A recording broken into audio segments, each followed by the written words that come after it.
The words didn't sting, not the way he thought they would. I didn't sign up to be a caregiver, that's what he said. Cold, efficient, like reading a script he'd rehearsed in the mirror. I sat there, wheelchair, hospital gown, stitches tight against ruined flesh. One leg gone, and he, perfectly intact, not even a scratch. I want a divorce, he added, almost bored. I smiled, slowly, carefully. Let's tell your parents together. Because I already knew what he didn't. I still had the dashcam footage. We weren't always like this. I met him when I was 24, at a networking event I hadn't even wanted to attend. He was magnetic, confident. His laugh carried across the room and found me like it was looking for me. He called the next day, took me to dinner, took me to bed, took me into a life that felt like security, stability, permanence. My family loved him. His parents adored me. I thought I'd won. But marriages don't break all at once. They erode. Tiny fractures, hairline cracks. Him staying late, him hiding his phone, him smiling a little too wide when I asked simple questions. The accident didn't ruin us, it exposed us. The night of the crash plays in my head on loop. Rain, headlights, his voice, sharp, clipped, telling me to stop asking about his late meetings. The car swerved, too sudden, too sharp. Metal screamed, glass shattered. I woke in blood and smoke. He was outside the car, already dialing. Calm, detached.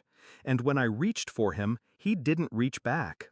Later, the doctors told me they couldn't save the leg. Later still, he told me he couldn't save the marriage.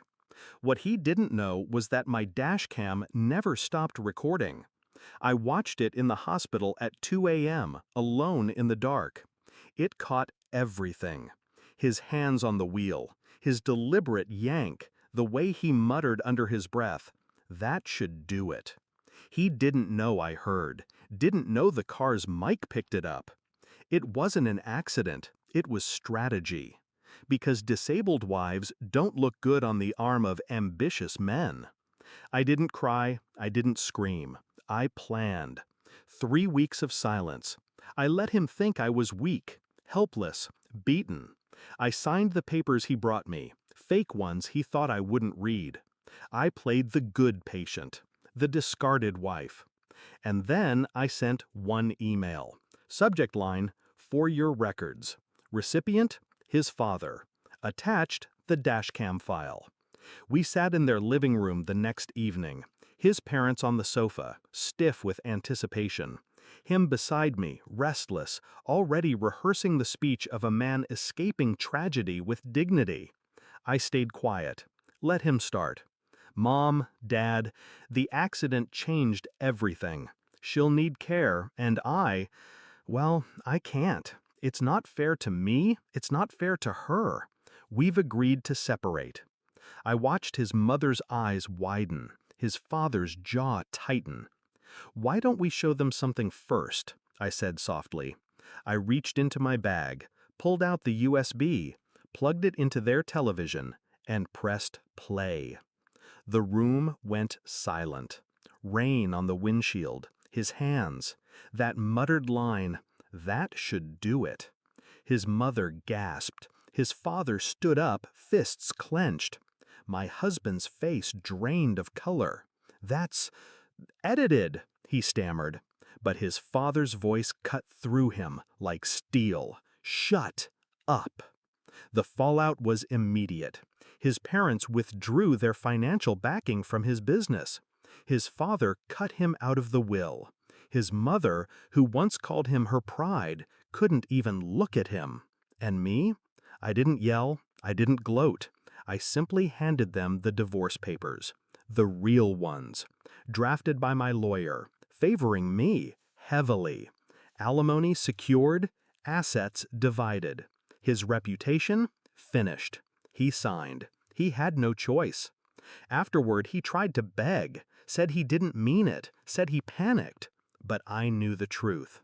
I saw the calculation in his eyes that night. The same calculation that once made me fall in love.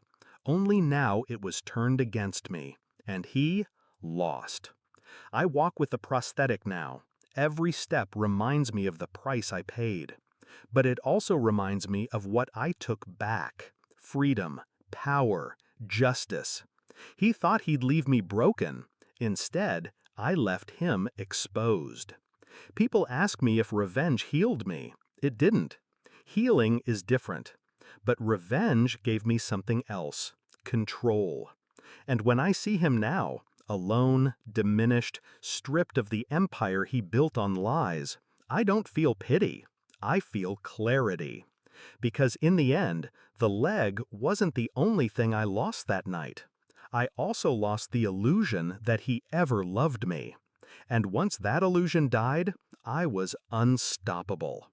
I didn't sign up to be his victim, but he signed his own sentence the moment he tried to make me one. And I made sure the world watched him fall.